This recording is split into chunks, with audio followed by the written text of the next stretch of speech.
வணக்கம்,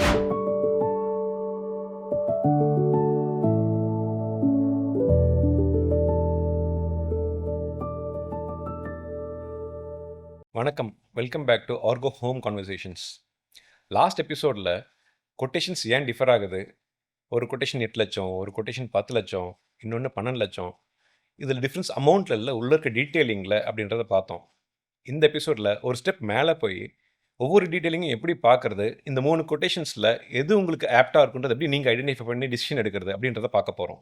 ஆக்சுவலாக நான் மீட் பண்ணுற கிளைண்ட் நிறைய பேர் பண்ணுற விஷயம், 3 கொட்டேஷன் வாங்குவாங்க, லாஸ்ட்டு பேஜ் போவாங்க. ஸோ அதில் ஒரு வேல்யூ இருக்கும், இது கம்மி இது அதிகம்னு சொல்லிட்டு அங்கேயே டிசிஷன் முடிஞ்சிருச்சு. கரெக்ட். இங்கே ஒரு சின்ன வித்தியாசம் என்னென்னா, எல்லாருமே கொட்டேஷனை கேல்குலேட்டர் மூலிமா கம்பேர் பண்ணுறாங்க. நம்ம இதை ஒரு கொஞ்சம் டிஃப்ரெண்ட்டாக வேறு எப்படி கம்பேர் பண்ணலான்றதை இங்கே பார்க்க போகிறோம். நீங்கள் ஒரு அப்பார்ட்மெண்ட் வாங்கியிருக்கீங்க, அதுக்கு இன்டீரியர்ஸ்க்கு ஒரு 3 கொட்டேஷன் வாங்கிட்டீங்க. இதில் அமௌண்ட்டை பார்க்குறீங்களா இல்லை கொட்டேஷன்ஸை கம்பேர் பண்ணுறீங்களா? ஆனால் ரெண்டுமே டிஃப்ரெண்ட். ஆனஸ்ட்லி இது கொஞ்சம் டிஃப்ரென்ஸ் கம்பேரிசன். இதை பற்றி கொஞ்சம் இன்னும் டீட்டெயிலாக பேசலாமா? சிம்பிள். ஒரு கொட்டேஷன்னா அது கம்ப்ளீட் இன்ஃபர்மேஷன், ஆனால் அமௌண்ட்னா ஜஸ்ட் ஒன் நம்பர். ஒரு நம்பர் என்டையர் ப்ராஜெக்ட் என்னென்ன கவர் ஆகுதுன்றதை சொல்ல முடியாது. அப்போ சேம் அப்பார்ட்மெண்ட்னா சேம் கொட்டேஷன்னா அர்த்தம் இல்லைல்ல, அப்படி தானே சார் சொல்ல வரீங்க? கரெக்டு. இப்போது ஒரே அப்பார்ட்மெண்ட்டுக்கு 3 டிஃப்ரெண்ட் கம்பெனிஸ்ட்டு கொட்டேஷன் வாங்கும்போது ஒவ்வொரு கம்பெனியும் இது இவங்களுக்கு லைஃப் ஸ்டைல் கரெக்டாக செட் ஆகும், இது என்னுடைய கம்பெனியோட ஆஃபரிங் அப்படின்னு சொல்லிட்டு 3 வெவ்வேறு ஆஃபரிங்ஸை கொடுத்துருப்பாங்க. ஸ்கோப் ஆஃப் ஒர்க் வேறையாக இருக்கும்.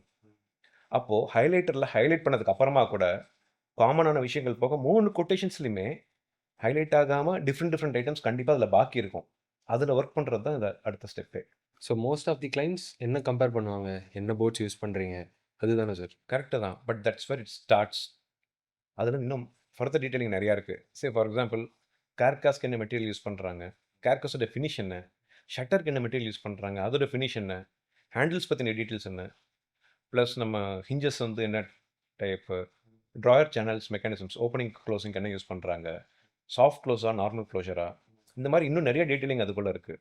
ஸோ இவ்வளோ விஷயமும் கொட்டேஷனில் இது பண்ணால் லென்த்தியாக போவாதா? நிறைய டீட்டெயில்ஸ் கொடுக்குற மாதிரி இருக்காதா? Some companies do, some don't. அதனால தான் நீங்கள் மார்க் பண்ணி ஐடென்டிஃபை பண்ணும்போது இந்த டீட்டெயில்ஸ் எல்லாம் இல்லாட்டி இதெல்லாம் இன்க்ளூட் பண்ணி இதுக்கு என்ன ப்ரைஸிங் வரும்னு கேட்கும்போது it will be helpful. So detailed கொட்டேஷன்னா காஸ்ட் இன்க்ரீஸ்னு அர்த்தம் இல்லை.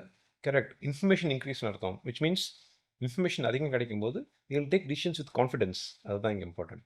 இமேஜின் ஒரு கார் வாங்குறீங்க, நீங்கள் வாங்குற கொட்டேஷன்லேயும் ப்ரௌசர்லேயும் 4 வீலு, 4 டோரு, ஒரு ஸ்டியரிங்கு அப்படின்னு போட்டால் நீங்கள் வாங்கிடுவீங்களா? டெஃபினட்டாக இல்லை சார்.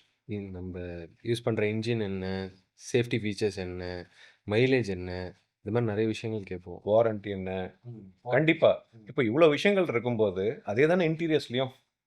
இந்த டீட்டெயிலிங்லாம் இல்லைன்னா இதெல்லாம் போட்டு எனக்கு கொடுங்க, இல்லைன்னா இதெல்லாம் போட்டால் என்ன ப்ரைஸ் ஆகும்னு கேட்டு தெரிஞ்சுக்கோங்க. இந்த பாட்காஸ்ட் எபிசோடுடைய ப்ரீஃப் உங்களுக்கு நான் சொல்கிறேன்.